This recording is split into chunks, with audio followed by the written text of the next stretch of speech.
Bonjour à tous, c'est Claire et bienvenue dans cette vidéo où je vais vous présenter le troisième jeu de Gabriel Leroy qui fait des jeux qui sont magnifiques et qui sont empreints de cet autre monde qui me plaît aussi et qui résonne en moi. Donc je suis très heureuse de vous le présenter, de vous montrer ce très beau jeu.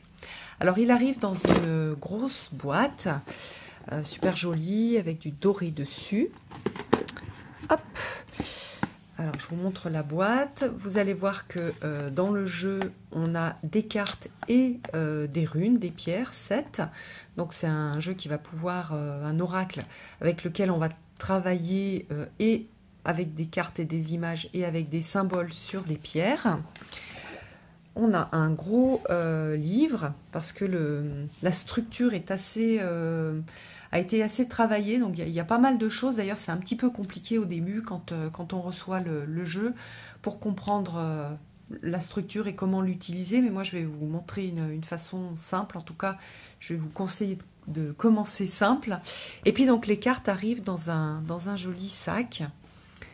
Avec une petite note et aussi le jeu est enveloppé dans un super joli tapis de tirage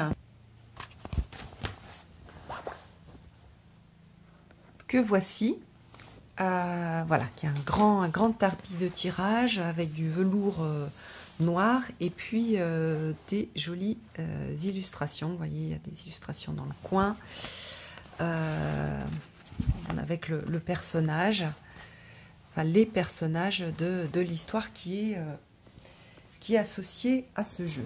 Alors, Gabriel nous amène dans un monde un petit peu différent et il accompagne son oracle. En fait, il donne vie à son oracle à travers une histoire qui est racontée dans le livre, et ça je trouve vraiment chouette. Donc je pense que c'est un jeu qui va beaucoup plaire aux gens qui aiment la littérature, qui aiment les mots, qui aiment les contes. Il y a quelque chose de très sensible, de très doux et d'assez mystique qui passe à travers l'histoire. Donc voilà, on a une petite histoire très chouette qui pose en fait les bases de la structure du jeu. Alors, donc, il y a la présentation des cartes, il y a l'explication. Donc, ce qui est intéressant à voir sur ces cartes, c'est qu'on va utiliser plusieurs choses. On va utiliser donc l'illustration, bien sûr, le texte, donc là, la demoiselle au sans visage, avec des mots-clés. On va utiliser ces petits morceaux de lune et on va utiliser ces traits, en fait, ces faisceaux lumineux pour faire les interprétations. Alors moi, voilà, mon conseil, c'est comme c'est déjà un petit peu complexe, qu'il y a beaucoup de choses, ce qu'il faut faire, c'est qu'au début, vous allez tirer une carte et par exemple une rune, et vous allez lire les significations qui sont dans le livre. Donc par exemple ici, vous lisez la partie à gauche et vous regardez les mots-clés sans vous préoccuper des lunes et des faisceaux.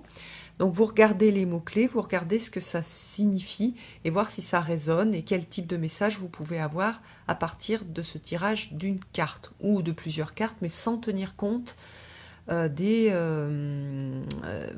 lignes et des lunes. Ça, vous le ferez en deuxième partie, quand vous serez familiarisé avec le jeu, que vous l'aimerez, que vous aurez voilà, tissé un petit lien et que ce sera vraiment votre jeu. Vous pourrez passer du temps pour regarder comment ça fonctionne, comment le jeu fonctionne complètement. Ça serait dommage de s'en priver parce que je pense que c'est intéressant de tester la méthode qui est proposée, qui est assez sympa aussi. Mais ça fait beaucoup quand on reçoit un nouveau jeu. Donc prenez le temps de juste travailler avec les cartes. Vous faites un petit tirage par jour par exemple, et après vous allez tester les tirages qui sont proposés. Donc voilà, alors les différentes techniques, c'est on va regarder donc les lignes et s'il y a des chemins ou non qui se profilent pour aller d'un endroit à un autre endroit. mais les endroits sont notés soit sont symbolisés par les runes qui ne sont pas toujours tirées. Parfois, on se sert des runes pour formaliser le point de départ et où est-ce que l'on veut aller. Et puis, on va regarder le chemin, s'il y en a un ou s'il n'y en a pas. Donc, par exemple, ici, on en a un. Et ici, ben, on n'en a pas. Et ça ne continue pas. On a aussi donc l'interprétation des lunes qui vont être créées quand on va juxtaposer les cartes en fonction du tirage, donc soit droite-gauche, soit aussi au-dessus et au-dessous. Et on voit quand on a des lunes pleines ou des lunes, donc lune sombre ou lune claire, ça veut dire plutôt oui. Ça veut dire oui, et puis sinon, ben, voilà, plutôt compliqué. Voilà un peu le style de technique d'interprétation. Alors au niveau des familles, on va avoir 6 familles avec donc la voie de l'air, la voie de l'eau, la voie du vif argent, de l'anthracite, du clair-obscur et du saphir, avec donc des thèmes différents qui sont notés ici. Alors, on va les reconnaître grâce au dessin. Par exemple, ici, je regarde le dessin et je vois que je suis dans la voie du vif argent. Donc, tout ce qui est lié aux apparences et aux relations. Donc, les apparences, c'est le masque qu'on va mettre en société, le nôtre ou celui des autres. Donc, je sais que je suis dans cette famille-là. Alors, donc, il y a 9 lames, 9 cartes pour chaque voie. Alors, 4 d'entre elles montrent cependant en place du chiffre 8 un symbole d'infinité. Voilà, le 8 a été couché et c'est le symbole de l'infini qui est noté. Donc voilà, je vous montre où la numérotation est faite. Alors, ensuite, donc, on a la voie de l'air, par exemple ici, et on va voir les cartes qui vont être présentées, comme je vous l'ai montré précédemment. Voilà. Donc, vous voyez qu'il y a beaucoup de choses. Ensuite, il y a l'explication des runes. Donc, on a 7 runes qui sont assez... qui sont en pierre, qui sont super jolies. On a des jolies runes en pierre avec des dessins et des symboles. Et chaque rune va représenter quelque chose. Donc, par exemple, ici, celle-ci, c'est la pupille d'éther. Hop, je la sors. Alors, sa signification, ou en tout cas, elles vont plus représenter des domaines, en fait. Donc là, les ambitions, ou oui, parce qu'on les utilise aussi pour des objectifs. Donc, ça va être soit des domaines, soit des objectifs. Ambition, objectif de nos actions, aboutissement de nos intentions, succès dans nos travaux. Alors, briseur de sort, liberté, délivrance d'une contrainte, dépassement d'un blocage ou d'un problème, etc. Donc, ce sont des runes que vous pouvez utiliser aussi pour faire des rituels. Vous pouvez utiliser donc une carte et une rune. Par exemple, si vous voulez avoir du succès dans vos travaux, vous pouvez utiliser la rune et créer par exemple une petite invocation. Donc on peut aussi utiliser le jeu pour faire plein d'autres choses, puisque il y a plein de possibilités en fait. Gabrielle offre plein de possibilités d'utiliser son jeu. Je trouve ça super intéressant. Alors ensuite on a des tirages. Voilà. Alors on a le tirage du simple chemin. Donc, cette rune-là, elle nous représente. Et puis ça, c'est l'objectif. Et on va mettre 3 cartes. Donc, vous allez voir, quand vous allez mettre les 3 cartes, vous allez ou non avoir une facilité à aller à l'objectif. Parfois, oui, avec le chemin, ça va bien se passer. Et puis, parfois, ça va se bloquer. Vous n'allez pas pouvoir continuer le chemin. Et donc, la carte suivante va représenter la difficulté peut-être à dépasser pour pouvoir aller à son objectif. Donc il y a aussi un tirage d'une carte avec une rune. Il y a des tirages de la carte du ciel avec pas mal de cartes et pas mal de runes qui représentent en fait des thèmes. Un tirage de la question. Vous voyez, donc c'est un tirage en croix. Et puis des petits des petits conseils. Donc on peut remplacer les runes par des objets symbolisant ce sur quoi vous vous questionnez, donc des images, des plantes, des gemmes. Faites vôtre les pouvoirs des runes sélénites. N'hésitez pas à prendre le temps de les charger véritablement des énergies qu'elles représentent. Que vous teniez longuement cœur profond contre votre propre cœur, ou que vous placiez un temps, fruit de cette lune, parmi vos biens les plus précieux. Plus vous y placerez d'intention, plus votre foi en leur augure sera grande et leur message parlant. Donc ça, c'est vrai pour les runes et c'est vrai aussi pour les cartes. Il faut les investir de notre magie personnelle pour pouvoir avoir un pouvoir, pour leur donner un pouvoir et que ce soit des activateurs de nos pouvoirs, enfin, ou de votre pouvoir psychique. Alors, la position des multiples mots-clés transcrits dans ce carnet peut avoir son importance, donc on peut aussi utiliser ça. Voilà. Donc voilà pour la présentation. Donc on va regarder maintenant les cartes. Donc on a des cartes un peu, enfin des cartes qui sont grandes par rapport à on va dire des oracles classiques. Les cartes sont, enfin des tailles d'oracles classiques, les cartes sont plus hautes et un peu moins larges. Donc on a ce côté un peu plus de lame de tarot, mais en plus grand que celle d'oracle. On a une jolie tranche qui est la couleur du jeu. Et puis sur chaque carte, vous avez peut-être remarqué, on a du doré. Donc voilà, on a des parties de la carte qui ont été mises en doré. Puis vous voyez, donc on a les lunes. Donc c'est là où, quand on met deux cartes l'une à côté de l'autre, on voit s'il y a un chemin qui se produit ou non. Donc par exemple ici, il n'y a pas de chemin. Alors quand on regarde la carte, on a le titre et puis les mots-clés.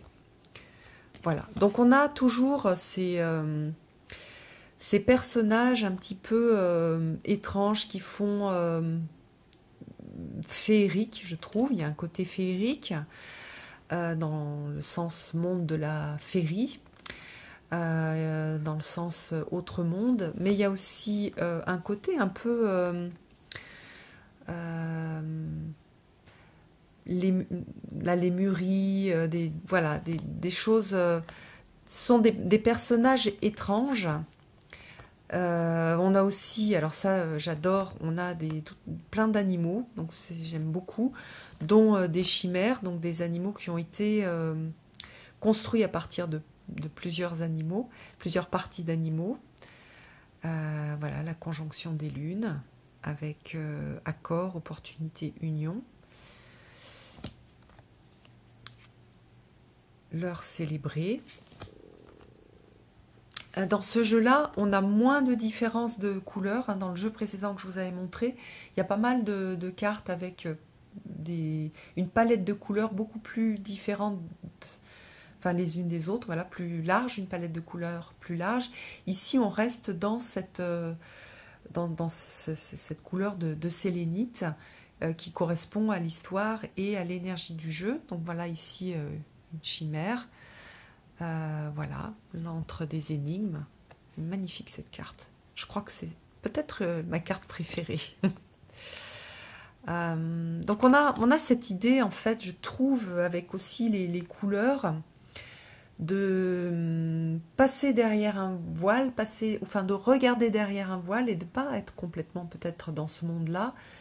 Ce monde, il est un peu voilé, un peu mystérieux, et on va pénétrer ce mystère-là avec des flashs d'or, en fait, comme s'il y avait des sortes des choses qui se passaient, en fait, entre... Enfin, peut-être comme si, ici, on a l'impression qu'il y a quelque chose qui coule sur ce voile, justement, entre les mondes.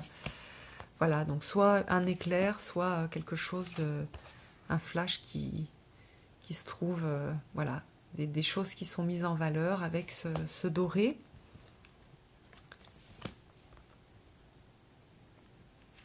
Super, voilà, c'est très très joli. Et très particulier, hein. Il a un style artistique qui vraiment lui est propre. Il a une signature artistique qui est très forte. Et donc je trouve que c'est vraiment très très intéressant. L'ange au sabot blanc, elle est très belle aussi celle-ci, je l'aime beaucoup. La marée dévorante. La reine défunte. L'irisée, fleur de tous les nectars. Les portes aurorales. Le cristal sanglant.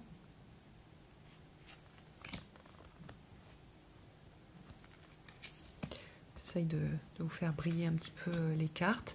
Donc sur certaines cartes, on a juste des petites touches de brillant. Sur d'autres, on a des surfaces un peu plus importantes. Ah, celle-ci aussi est super jolie.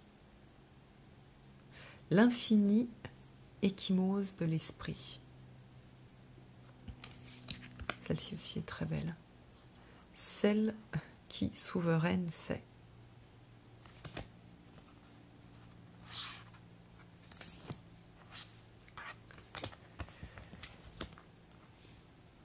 Alors, l'ami... ah, c'est ça que je l'ai tiré, celle-ci. L'ami plus tout à fait imaginaire. Donc voilà, un personnage avec un chat. Un pont par-dessus l'infini. La nef ivre des brumes.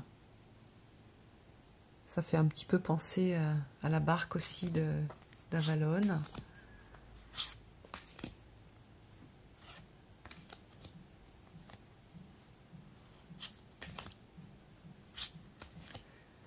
Donc un monde, tout un monde à découvrir.